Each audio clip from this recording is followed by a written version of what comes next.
ми стигна покана за јавно обвинителство да се дадам дека сум обвинет по член 319 став 1 по КЗ. Тоа е предизвикување на омрза, раздор или нетрпеливост врз основа на национална, расна, верска или друга дискриминаторска основа. Бев со мој адвокат и прво ме прашаа дали сакам да се бранам или сакам да признаам дело. Нормално реков немам дело и почнав со изјавата. Прво му кажав дека ги користам услугите на интернет со тоа што имам оформено свој профил на социјална мрежа Facebook од профилот Герасим Лазов, исто така поседувам свој профил и на Instagram и TikTok. Во периодот после 16.3.2025 година мене ме погоди трагедијата што се случи во Кочани, каде што се запали дискотеката и почина над 60 млади луѓе, покрај кој и мој личен пријател. Јас изразив своје незадоволство од селективната правда која сметам дека ја има во нашата држава и согласувајќи се со неколку постови објавени на Инфомакс и други страници, истите ги сподели, а дури и напишав некои мои статуси за таа селективна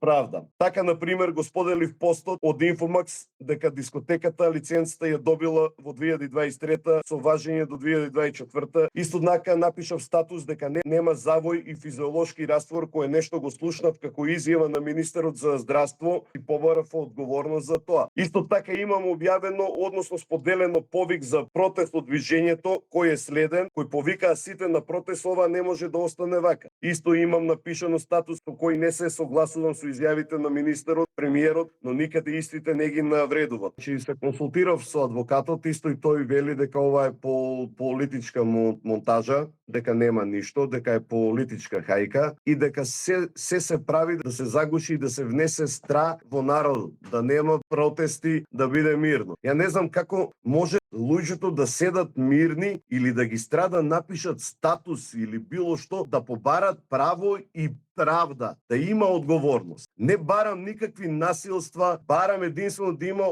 неселективна правда, одговорност од сите, тотално од сите.